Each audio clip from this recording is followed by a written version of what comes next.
시작하겠습니다. ITS 방송을 사랑하시는 시청자 여러분 안녕하셨습니까? 오늘 함께 나눌 본문 말씀은 로마서 1장 17절의 말씀입니다. 제가 봉독해서 올려드리겠습니다. 복음에는 하나님의 의가 나타나서 믿음으로 믿음에 이르게 하나니 기록된 바 의인은 믿음으로 말미암아 살리라 함과 같으니라. 아멘. 저는 가끔 곰곰이 생각해 볼 때가 있습니다. 우리들이 믿고 있는 그것이 정말 올바른 것인지, 그 믿음은 어떻게 해서 생겨난 것인지 오랜 시간 생각해 봤습니다. 그 말씀이 무엇인지 알아보려고 합니다. 믿음에 대한 확실한 정의가 오늘 이 시간에 내려지기를 기도해 봅니다. 본문의 주제는 믿음입니다. 그리스도인들에게 가장 친숙한 단어가 바로 믿음입니다. 이 믿음만 가지면 우리는 어려서부터 못할 것이 없다는 교훈을 받아왔습니다. 이 믿음만 가지면 우리는 어려서부터 모든 것을 할 수 있고 원하던 일이 이루어지지 않거나 잘못되면 흔히 믿음이 없어서 그렇다고 말들을 많이 들었습니다. 그래서 우리는 이 믿음을 강하게 하기 위해서 여러 가지 방법을 동원하기도 했습니다. 믿음을 달라고 금식 기도도 하고 100일 작정 철야 기도도 하고 천일 새벽 기도도 하는 사람들도 보았습니다. 예배당에서 아이들에게 기도하면서 믿습니다를 계속 반복하고 외치면 어느 순간 믿음이 생긴다고 그렇게 얘기들 합니다. 이처럼 사람들은 믿음은 분량으로 잴 수 있는 어떤 것으로 여기기도 하고 열심히 노력하고 갈고 닦아 좋은 것으로 만들어 가질 수 있는 것처럼 여기기도 합니다. 그럼 왜 이런 오류가 생겼을까요? 그것은 믿음이라는 말을 우리가 믿다라는 명사형으로 생각하기 때문입니다. 국어사전에서는 믿다를 받들고 따르다라는 뜻으로 다분히 내가 행하여 하는 행위로 기록되어 있습니다. 그래서 우리는 믿음을 내가 행하는 것으로 인식하게 됐습니다. 만일 그렇게 믿음이 생긴다면 믿음은 성령이 말하는 선물도 은혜도 아니며 당연히 받아야 할 대가입니다. 그럼 과연 성경은 무엇을 믿음이라고 하고 그 믿음이 우리에게 어떻게 오는지에 대해서 오늘 알아보려고 합니다. 본문의 복음에는 하나님의 의가 나타나서 믿음에서 믿음에 이르게 된다는 말이 있습니다. 우리가 믿음을 이야기할 때 이 근원이 어디인지를 자주 간과하고 믿음의 근원은 하나님의 의입니다. 하나님의 의라는 것은 아버지가 자식에 대해 끝까지 아버지 노릇을 해주실 그것을 신학적인 용어로 하나님의 의라고 합니다. 성경의 의를 그저 도덕적이고 윤리적인 개념으로 이해하는 사람들이 많이 있습니다. 성경에서 말하는 의는 관계를 맺고 사는 어떤 존재가 그 관계를 요구하는 의무와 책임을 성실하게 수행하는 것을 의라고 합니다. 그러므로 하나님의 의는 하나님께서 관계를 맺고 있는 하나님의 백성들에게 하나님께서 하실 일을 성실하게 하시는 것을 말합니다. 바로 아버지로서의 역할입니다. 그렇게 자식을 향한 아버지의 사랑과 은혜와 뜻이 우리를 믿음에 이르게 하는 것입니다. 복음은 무엇입니까? 굿뉴스라고들 합니다. 무엇이 그럼 과연 좋은 소식일까요? 영원토록 변치 않을 뿐 아니라 절대성을 지닌 참 복음은 죄와 허물로 죽을 수밖에 없었던 우리를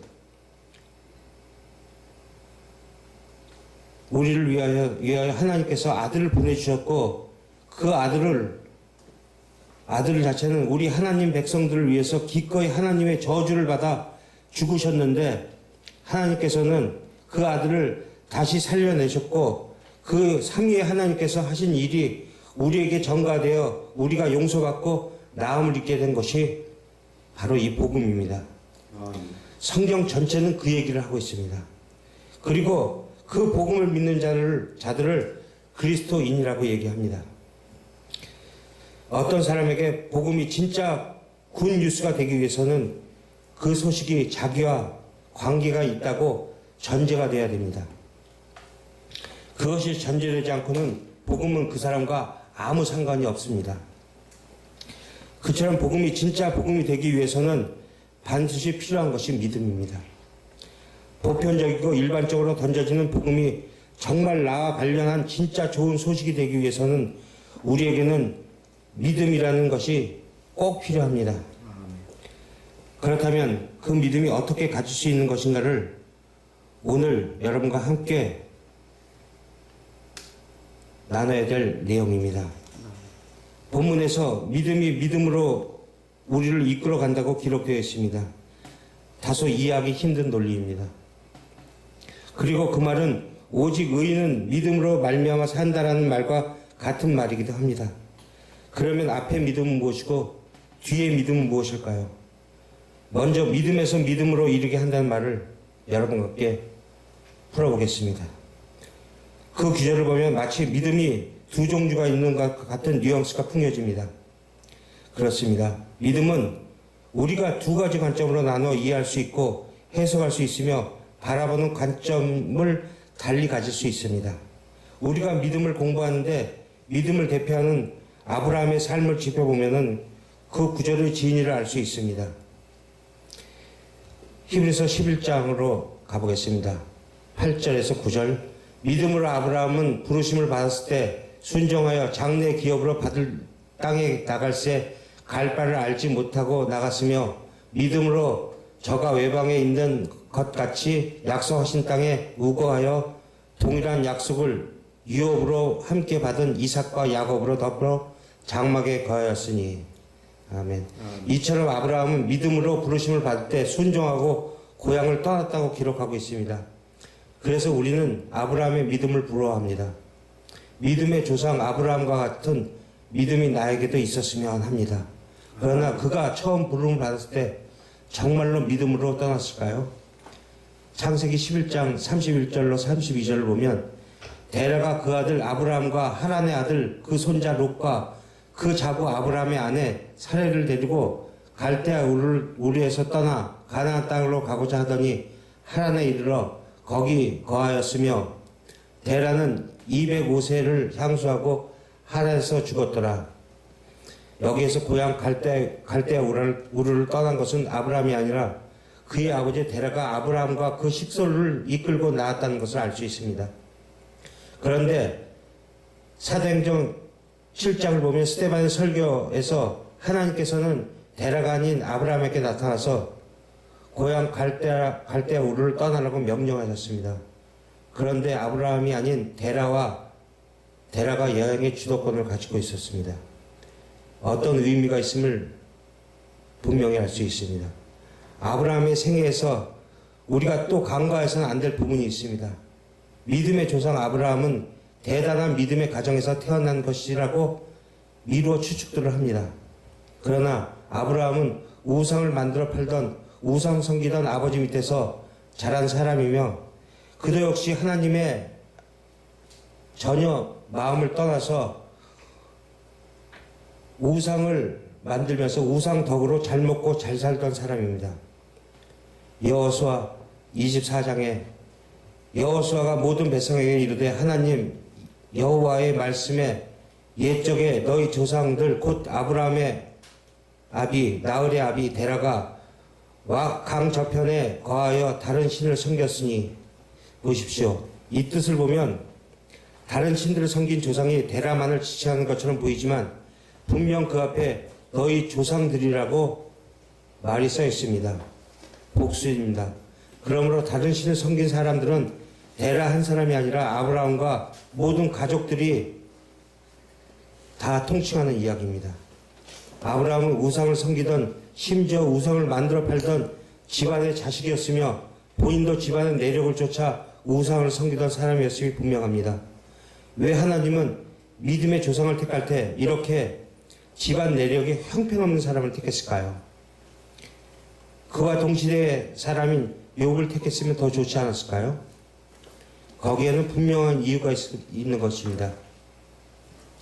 믿음이라는 것은 바로 그런 불가능에서 출발한다는 것을 상징적으로 보여주는 것입니다. 그런데 당신은 자기가 살던 곳 이외에 다른 곳으로 가면 전혀 법적인 혜택을 받을 수가 없었습니다. 누가 때려 죽여도 말 못하는 자가 바로 이방인이고 나그네들이었습니다. 그런 이방인의 삶을 살려니까 데라가 겁이 덜컥 났던 겁니다. 그래서 데라는 갈대아 문명권 아래인 하란에서 머물다가 죽습니다. 본토를 차마 떠나지 못한 것입니다. 하나님이 지시한 땅을 못 간 것입니다. 창세기 12장을 보면 그렇게 데라가 죽자 하나님께서 그 하란에서 아브라함에게 다시 나타나셨습니다. 스테반의 설교에서 갈대아 우르에서 나타나신 하나님이 창세기 12장에서 하란에서 다시 나타나신 것입니다. 두 번째 등장입니다. 이처럼 75세에 하란에 머물던 아브라함이 하나님의 끈질기고 고집스러운 권위로 드디어 가나안에 들어가는 것입니다. 시청자 여러분, 이야기를 지금 이 말씀을 서로 들으실 때 먼 나라의 누군가의 이야기가 아니라 바로 나 자신의 이야기가 되어 그렇게 들으셔야 됩니다. 그럼 더욱더 사실적으로 와서 닿을 겁니다. 아멘. 성경도 그렇게 자신의 이야기를 읽으실 때 말씀에서 하나님의 놀라운 은혜를 깨닫게 되고 진정으로 감동의 시간을 경험할 수 있는 것입니다. 성경은 바로 우리의 이야기입니다. 자, 드디어 아브라함이 가나안에 들어갑니다. 그런데 들어가자마자 그 땅에 기근이 왔습니다. 그러자 아브라함은 곧 애굽으로 내려갑니다.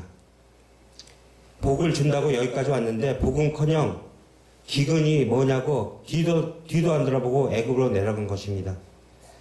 하나님은 분명 애굽으로 가라 하지 않았습니다. 믿음의 조상이라고 하는 사람이 기근으로 그렇게 가볍게 애굽으로 도망간 것도 가관인데 아내 때문에 자신의 신변에 위험이 닥칠 것 같으니까 아내를 누이라고 속여 다른 남자의 품으로 보냅니다. 이것이 여러분이 그토록 닮고 싶어하는 아브라함의 믿음입니다. 그런데 하나님께서는 그 잘못한 아브라함을 놔두고 애굽왕 바로를 혼내십니다. 하나님께서는 아브라함에게 당시 세상에서 가장 큰 힘을 가지고 있던 애굽왕 바로보다 훨씬 강하신 분이라는 것을 가르치십니다. 그럼 왜 아브라함은 혼내지 않았을까요? 그것은 아브라함이 하나님의 징계를 감당할 만한 사람으로 성장하기 전이기 때문입니다. 아브라함은 또 그랄 왕에게 사라를 팔아먹습니다. 그때에는 하나님께서 주신 이삭이 사라의 뱃속에 들어있을 때였습니다. 그런데도 아브라함은 오직 자신의 안전만을 위해 사라를 팔아먹습니다. 이렇게 아브라함은 그의 인생 역적 속에서 계속해서 실패하고 실수하는데 하나님께서는 그를 용서하시고 가르치시면서 가나안으로 또 모리아 산으로 끌고 가십니다. 그리고 하나님은 반드시 당신의 계획과 목적대로 이루실 것을 계속해서 아브라함에게 언약을 던지시면서 그 길을 가십니다. 창세기 15장을 보면 너는 복의 근원이 될 것이고 세상이 너로 인해 복을 받을 것이며 그렇게 복받은 후손이 바다의 모래처럼 많고 저 하늘의 별처럼 많아지리라고 약속하십니다. 그런데 중요한 사실은 그 약속은 아브라함의 사람됨이나 능력이나 노력을 근거하지 않고 하나님 홀로 행하신 약속입니다. 하나님께서 아브라함의 언약을 하신 다음에 재물을 쪼개 놓게 하신 다음에 그 쪼갠 재물 사이로 홀로 지나가십니다. 이 장면은 당시 히브리 사람들의 언약 관습 그대로 보여주는 겁니다. 두 사람이 언약할 때 언약 당사자인 두 사람이 동시에 손을 잡고 그 쪼갠 고기 사이로 지나감으로써 둘 중 하나가 이 언약을 어기면 어기는 자가 이 쪼갠 고기처럼 쪼개질 것이라는 것을 약속하는 의식인 것입니다. 히브리인의 관습이었습니다. 그런데 하나님이 홀로 그 쪼갠 고기 사이를 지나셨다는 것은 하나님께서 너희 인간은 이 언약을 지킬 수 있는 자들이 아니므로 홀로 지켜가시겠다는 당신의 의지를 보여준 것입니다. 구약 성경을 보면 인간의 역사는 모두 하나님의 언약과 반대 방향으로 달렸던 것을 볼 수 있습니다. 그래서 결국 말라기에서 너 힘으로는 나의 언약을 지켜낼 수 없다는 것을 확인시키면서 구약의 문을 닫으신 것입니다. 하나님은 그것을 아셨던 것이죠. 그래서 쪼개진 고기 사이로 홀로 지나신 것입니다. 하나님께서는 죄인들이 그의 백성들이 약속을 지키지 않으므로 실제로 쪼개질 수밖에 없었습니다. 그것이 여러분 십자가입니다. 정말 놀랍지 않습니까? 저는 말씀을 전하는 지금 이 순간에 가슴이 먹먹해집니다. 하나님은 당신의 언약을 지켜내시기 위해서 십자가에 쪼개지신 것입니다. 그렇게 하심으로 말미암아 하나님께서 아브라함에게 하신 언약을 완성시키신 것입니다. 그 결과로 탄생한 믿음의 조상 아브라함의 후손들이 구원을 받게 된 것입니다. 그것이 바로 여러분, 저, 그리고 교회들입니다. 아멘. 자, 계속해서 아브라함의 일생을 한번 살펴보겠습니다. 하나님께서 그렇게까지 언약하셨을 때도 아브라함은 하갈을 통해 이스마엘을 낳습니다. 이것이 알량한 믿음의 조상 아브라함의 믿음입니다.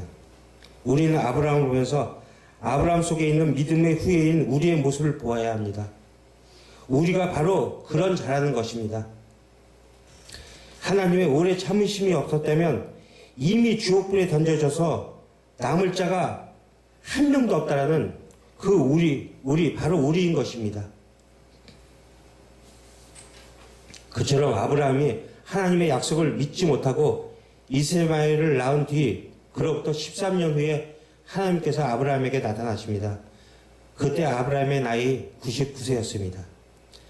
갈대아 우리에서 나타난 그분 말만 믿고 가나안까지 왔는데 13년 동안 한 번도 나타나지 않았으니 얼마나 두려웠겠습니까? 그런데 13년 뒤에 그분이 나타나 나는 전능의 하나님이니 너는 내 앞에서 완전하라고 말씀하십니다. 그 말씀 속에서 하나님의 섭섭함과 노여움이 잘 나타나 있습니다.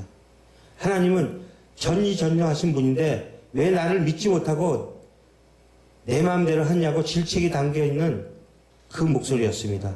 그리고는 99세의 아브라함에게 아들을 주시겠다고 언약을 하십니다. 그랬더니 아브라함이 엎드려 비웃습니다. 금방 하나님께서 당신은 전지전능한 하나님이니 너는 나를 신뢰하고 쫓으라고 말씀하셨는데 아브라함은 신뢰하지 못하고 비웃은 것입니다. 히브리서의 믿음의 조상의 대열에 번듯하게 올라와 있는 사라도 하나님의 약속 앞에 웃습니다. 그런데 히브리서 기자는 사라가 믿음으로 이삭을 낳았다고 기록하고 있습니다. 그럼 성경 전체가 모순을 가지고 있는 것일까요? 아닙니다. 우리가 믿음이라는 단어를 잘못 정의하고 있기 때문에 그렇습니다. 이 말씀의 결론 부분에서 자세하게 얘기를 하겠습니다. 우리가 아브라함의 일생을 살펴보았듯이 그렇게 어느 한 가지 제대로 한 적이 없는 아브라함이 하나님의 징계와 교훈과 훈련을 거친 다음 100세에 낳은 자식 이삭을 모리아산에서 번제로 드리는 실력자가 되는 것입니다. 그때 하나님께서 나타나셔서 말씀하십니다.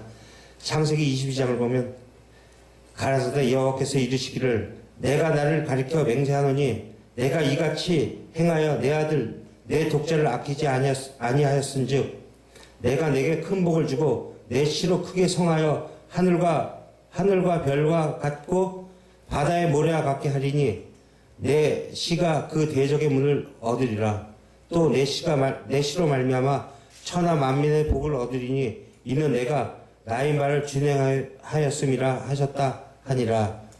잘 보시면 하나님께서 모리아산에서 이삭을 바친 아브라함을 칭찬하면서 언약을 하시는데 그 언약은 창세기 12장 또 창세기 15장에 이미 하셨던 언약입니다. 그러면 어떤 결론이 나옵니까? 하나님께서는 이미 이 복을 아브라함에게 주기로 작정하시고 당신이 직접 아브라함을 그 복을 받을 만한 자로 만들어내신 것이지 아브라함이 하나님을 절대적으로 신뢰하고 순종해서 그 복을 주신 것이 아니란 것입니다. 이것이 바로 믿음으로 믿음에 이르게 한다는 말씀의 해석의 열쇠입니다. 성경이 말하는 믿음이란 하나님께서 죄와 허물로 죽어있던 우리를 하나님의 자녀로 완성시키기 위해서 그 출발점에서부터 마지막 도착점까지 전부 믿는 것을 믿음이라고 합니다. 그러면 믿음은 하나님으로부터 출발합니다. 믿음은 우리의 의지로 배태되어 나온 것이 아닙니다. 정확히 이해하셔야 됩니다. 그처럼 하나님으로부터 시작된 믿음이 우리에게 먼저 주어집니다. 하나님의 믿음 말입니다. 그 하나님의 작정, 예정, 섭리, 계획, 언약 이 모든 것을 믿음이라고 하는 것입니다. 그 믿음이 우리의 삶을 뚫고 들어와 우리에게 징계하시고 달래시기도 하고 설득하시기도 하고 그것이 무엇인가를 깨닫게 하시면서 당신의 백성으로 만들어가는 것입니다. 그것이 하나님의 믿음입니다. 그러한 하나님의 믿음이 우리를 덮쳤을 때 우리는 그 인생의 질곡을 겪으면서 하나님이 정말 전능하신 유일한 분이시구나. 그분을 의지할 때만 참 행복을 누릴 수 있는 것이구나 라고 무릎을 꿇고 두 팔을 들어 올려서 진정으로 그분을 찬양하는 것이 믿음이라고 하는 겁니다. 그러면 하나님으로부터 시작된 하나님의 믿음이 우리를 뚫고 들어오는 것을 객관적 믿음이라고 하는 것이고 우리가 하나님의 믿음이 우리의 역사를 통해서 하나님을 참 하나님이라고 인정하고 믿게 되는 것을 주관적인 믿음이라고 합니다. 그래서 성경이 믿음으로 믿음에 이르게 한다라고 기록하고 있는 것입니다. 그 믿음은 전적으로 하나님의 선물이며 하나님의 은혜입니다. 아브라함이 이삭을 드릴 때 어떤 믿음의 소유자였습니까? 히브리서 11장 18절로 19절을 보면 저에게 이미 말씀하시기를 내 자손이라 칭할 자는 이삭으로 말미암이라 하셨으니 저가 하나님의 능히 죽은 자 가운데서 다시 살리실 줄 생각한지라 비유컨대 죽은 자 가운데서 도로 받은 것이니라. 아브라함은 하나님께서 이삭을 죽은 가운데서 반드시 다시 살리실 것을 믿는 믿음의 소유주가 되었던 것입니다. 우상을 섬기던 갈대아 우리의 형편없던 겁쟁이가 하나님이 그렇게 이끄심과 인도하심과 가르치심과 징계와 교훈으로 하나님께서 죽은 자도 살리실 분이라는 믿음으로 100세에 낳은 자식의 가슴에 칼을 꽂을 수 있는 믿음의 소유자가 되는 것을 믿음으로 믿음에 이르게 한다는 말로 표현하는 것입니다. 그래서 아브라함을 믿음의 조상이라고 하는 것입니다. 하나님이 만들어내신 믿음을 소유한 첫 번째 모델이라는 의미에서 아브라함을 믿음의 조상이라고 하는 것이지 그가 대단해서 믿음의 조상이라고 하는 것이 아닙니다. 그러니 여러분 아브라함을 본받을 생각하지 마시고 그 나약한 아브라함을 믿음의 조상으로 만들어내신 하나님을 신뢰하십시오. 히브리서와 아브라함이 하나님을 알지 못할 때부터 믿음으로 아브라함은 이런 말을 쓴 이유가 바로 이것입니다. 믿음은 우리에게 출발되어진 것이 아니라 전적인 하나님의 작품이기 때문입니다. 로마서 4장 1절로 2절을 보면 그런즉 육신으로 우리 조상된 아브라함이 무엇을 얻었다 하리요 만일 아브라함이 행위로서 의롭다 하심을 얻었으면 자랑할 것이 있으려니와 하나님 앞에서는 없느니라. 정확하지 않습니까? 하나님을 올바로 깨닫지 못하고 믿음을 구하기 위해 하는 행위는 아무런 의미가 없습니다. 믿음은 이렇게 하나님의 전적인 선물입니다. 하나님의 믿음에서 우리의 믿음이 배태되는 것입니다. 우리에게 주어진 아직은 우리가 인식할 수 없는 그 객관적인 믿음이 어느 날 나에게 이해되어지고 인식되어지고 믿어지게 되는 주관적 믿음으로 나타나게 되는 것이 믿음에 이르게 한다는 말의 진리인 것입니다. 그래서 히브리서 11장에 모세와 가드온, 입다와 삼손과 바락의 이름이 들어있는 것입니다. 자, 그럼 이제 의인은 믿음으로 말미암아 살리라는 말씀을 한번 살펴보겠습니다. 이 말씀은 마틴 루터를 비롯해서 종교개혁자들이 개혁 이념이었습니다. 그리고 바울 서신에도 3번이나 나오는 아주 중요한 구절입니다. 그러므로 우리가 이 말씀의 의미를 잘 이해하고 있어야 합니다. 사도 바울은 이 말씀을 구약에서 인용한 것인데 그 구절을 밝히보면 이 구절의 의미를 선명하게 알 수 있을 것입니다. 하박국 2장 4절 보면 보라 그의 마음은 교만하여 그의 속에서 정직하지 못하느니라. 그러나 의인은 믿음으로 살리라. 사도 바울이 이 하박국의 내용을 인용할 때는 이 말의 뜻하는 말을 정확히 이해하고 그 말을 인용한 것입니다. 그럼 하박국의 이야기를 알면 이 말의 진리를 알 수 있겠죠? 하박국은 북이스라엘이 멸망하고 남유다가 바벨론에게 멸망하기 바로 전 BC 600년에서 610년 사이에 활동한 선지자입니다. 그러므로 이스라엘이 폐허갈 대로 폐허간 시기였습니다. 이스라엘이 우상을 섬기고 부도덕한 짓을 자행하고 있을 때 하나님의 선지자인 하박국이 하나님께 부르짖습니다. 하나님 어떻게 저렇게 불경하고 부도덕한 자들을 그런 자들은 잘 살고 하나님을 잘 섬기겠다고 하는 자들은 이렇게 고난을 당하고 있습니까? 어떻게 이렇게 일을 하십니까? 라고 하박국은 하나님께 부르짖습니다. 그런데 하나님은 묵묵부답입니다. 그랬더니 하박국은 왜 소리 듣지 않으시냐고 또 소리를 지릅니다.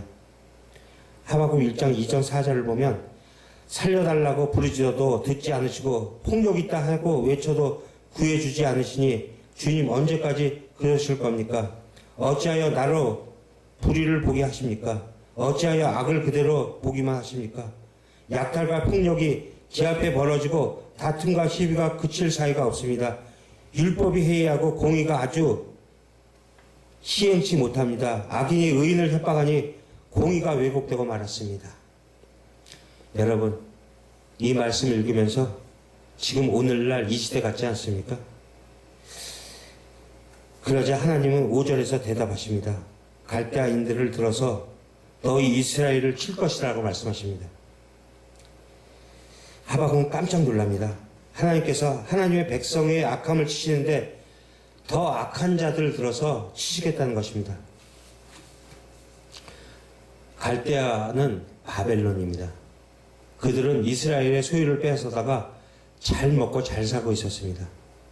그러자 하박국은 왜 악인이 의인을 삼키는데 가만히 계시냐고 따집니다.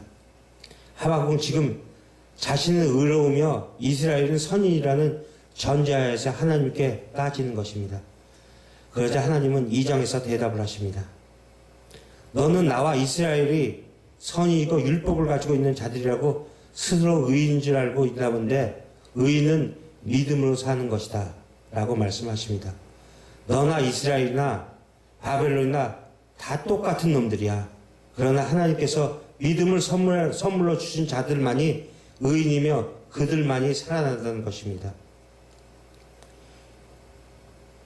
그리고 믿음으로 말미암아 의롭게 된 자들은 교훈하고 가르치기 위해서 들어쓰고 있는 악인들은 정한 때에 반드시 멸망할 것이라고 하나님은 명확하게 밝히십니다. 또한 하박국 2장에서 갈대아 사람들이 어떻게 저주를 받을지 5가지를 설명하십니다. 그러자 하박국은 깨닫게 됩니다. 하나님이 우리가 잘나서가 아니라 오직 하나님의 선물로 주신 믿음으로 살아난 자들이고 우리를 하나님의 원하신 수준으로 만드시기 위해 오히려 악인들을 들어서 우리를 연단하시고 양육하는 것이군요. 하나님 수년 내에 우리를 부흥케 하시고 진노 중에 긍휼을 잊지 마옵소서라고 합니다. 부흥이란 말이 성경 전체에서 여기 딱 한 번 나오는데 깨끗하고 교정하다, 악을 제거하다라는 뜻을 가진 단어입니다. 우리가 흔히 쓰는 것처럼 사람 많아지고 교회가 커지고 재산이 늘어나는 것이 부흥이라고 하지 않습니다. 하박국은 하나님 그런 것이라면 바벨론을 들어서라도 우리의 악을 제거해 주십시오. 그러나 우리가 벌받고 있을 때라도 장차 이 말 구원을 준비하게 하소서라고 말하는 것입니다. 부흥이란 이렇게 무서운 말입니다. 중요한 개념이 잘 분별하고 이해하시기 바랍니다. 그리고 바로 하박국은 그 위대한 고백을 하는 것입니다. 하나님의 백성인 나보다 죄인이 더 잘 살고 나의 무화과 나무에는 열매가 없고 나의 포도에는 포도가 없고 감람나무에 소출이 없으며 외양간에 소가 없어도 나는 내게 믿음을 선물하셔서 나에게 이루신 그 구원만으로도 난 기뻐할 수 있다는 고백을 하게 되는 것입니다. 이렇게 믿음은 하나님이 시작하셔서 하나님께서 마치시는 것이며 하나님의 선물이고 은혜인 것입니다. 그래서 믿음으로 믿음에 이르게 된다는 것이고 의인은 믿음으로 말미암아 살게 되는 것입니다. 에베소 2장 8절에서 9절로 보면 너희가 그 은혜를 임하여 믿음으로 말미암아 구원을 얻었나니 이것이 너희에게서 난 것이 아니요 하나님의 선물이라 행위에서 난 것이 아니니 이는 누구든지 자랑치 못하게 함이니라. 시청자 여러분, 좌절하지 마십시오. 조바심 내지 마십시오. 나는 지금 왜 이 모양이냐고 좌절도 하지 마십시오. 분명히 하나님은 우리를 완성하실 것이고 우리 대적들을 모두 지옥의 그 나락으로 떨어뜨릴 것입니다. 문이 닫히고 다시 열리지 않는 그것으로 떨어지게 될 것입니다. 잘 참고 인내하십시오. 반드시 믿음에 이르게 하며 의인은 믿음으로 반드시 살게 될 것이기 때문입니다. 하나님을 신뢰하십시오. 우리가 자랑할 것이 없습니다. 자신이 한 행위가 자랑하는 것은 아직도 하나님을 모르고 있다는 증거입니다. 그저 자신이 주인 되어 종교의 행위를 하고 있다는 것입니다. 그들은 주님이 말씀하십니다. 불법을 행한 자들아, 나는 너희를 정녕 알지 못한다라고 기억하십시오. 기도드리겠습니다. 은혜로우신 하나님 감사합니다. 오늘 주님이 주신 그 고마운 선물 믿음에 대해서 함께 나눠봤습니다. 아버지가 주신 귀한 믿음 속에서 저희들 점차 성장하여 저희 입술을 통하여 하박국의 마지막 고백이 터져나올 수 있는 아버지의 귀한 역사하심을 주시길 간절히 바랄까오나며 예수 그리스도의 이름 받들어 기도 올려옵나이다.